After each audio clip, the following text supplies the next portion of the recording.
Well, you know, all my cars are girls. I don't care if he builds them or if the kids build them. And the reason why is because they're temperamental. You've got to talk to them. You've got to just say, come on, baby, let's just get me down the track.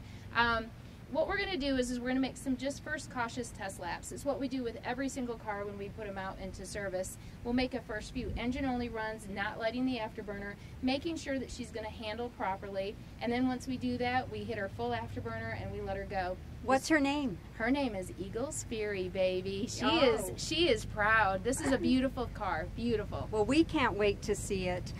Tell me what you get to do as far as mentoring with both the women and the young men. You know, it's so important too because there's a lot of young ladies that are interested in the Jet Dragster project, and for them to see that us girls could go out there and kick it just with the guys, that's just as impressive. And they're not there just sitting here just, you know, handing the tools to the boys. They're getting in there, they're getting greasy, they're getting dirty, they're, you know, pulling the blades, they're doing the welding, they're mocking it up, they're doing everything. And you know, when I was little, obviously a Mennonite, I didn't have those opportunities, and it all came because of Chris. I think he had an ultimate plan though, because now if my car needs something or my dishwasher needs something, my car always wins.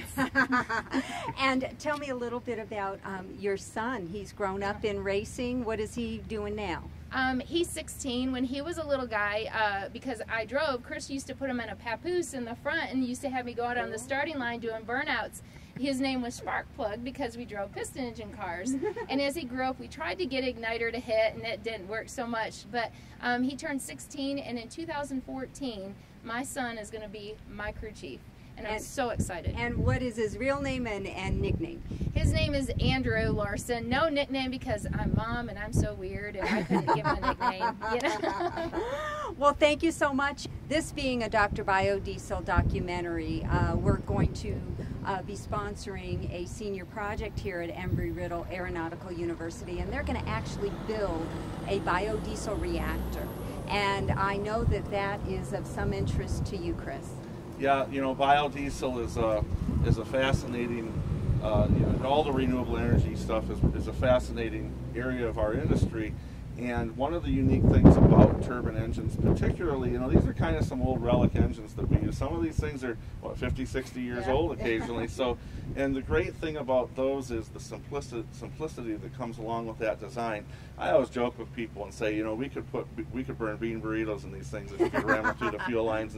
But there's a little bit of truth to that because we have done biodiesel testing in the past. Wonderful. And we have a car that was actually a Daytona-based car, but we did a lot of biodiesel testing with that. And one of my backgrounds is a little bit of engineering physics. I'm a pilot too, but really my passion is getting my hands dirty and working with the tools and so on. The biodiesel project is a really fun project for us. We have students involved there. It's really exciting to hear that they're going to work with you here in Prescott, Arizona. Hopefully we can maybe merge some of those efforts at some point. And really, I think that just as important as making a difference to the world in green energy is really being able to make sure that these fuels that we develop are actually a legitimate alternative to some of the fossil fuels that we have that we know today so well. It's not that fossil fuels going to go away, don't get me wrong, but if you can supplement in certain areas, we've run up to 20% biodiesel. So a B20. A B20, and which doesn't sound like that much, but it's quite a bit when you talk about 1/5 of a gallon of fuel. Now this car's going to burn 1.5 gallons to 2 gallons of fuel a second, and there's a ton of people, as we all know, that have done a lot of piston engine research with ethanol and then with biodiesel in piston engines and trucks and buses and so on. But not a lot of people have done fuels research with turbine engines. There's a few of them, but not as many as the others. So I think we have a nice opportunity to take this platform and do some things that, let's be honest, this platform we can do things with that the FAA would never allow you to do with up in the air, and it's still that same technology. So far we're in pretty good shape. We know the tune-up of what the car's like with that B20 biodiesel ratio. We know the tune-up and how to tune them against things like how fast the flame front moves as that flame burns compared to fossil fuels, flame propagation we're talking about.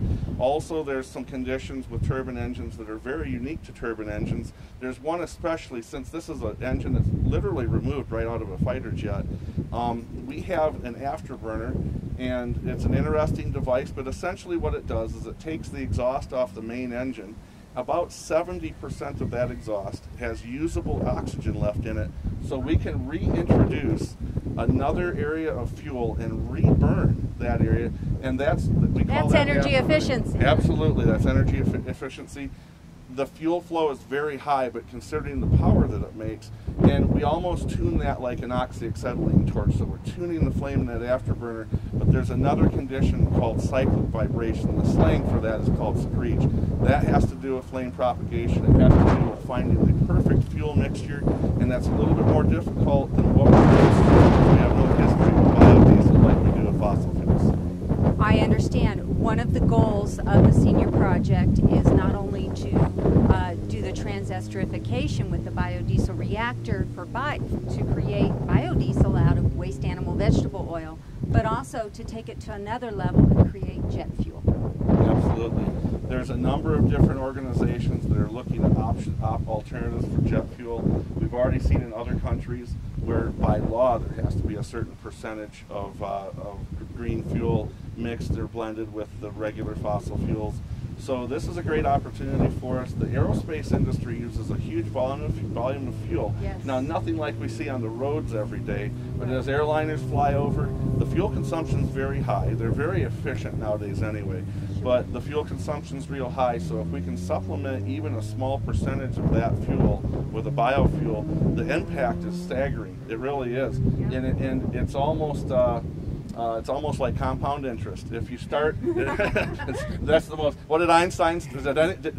Somebody asked him one time, "Does anything amaze you?" He says, "Compound interest amazes me." But wait till you see what we can do when you add just 2 or 3% of a green fuel to the fossil fuels that we have today, and it has. What we're seeing so far is a massive effect on some of the emissions that come off these engines, piston engines as well as turbine engines.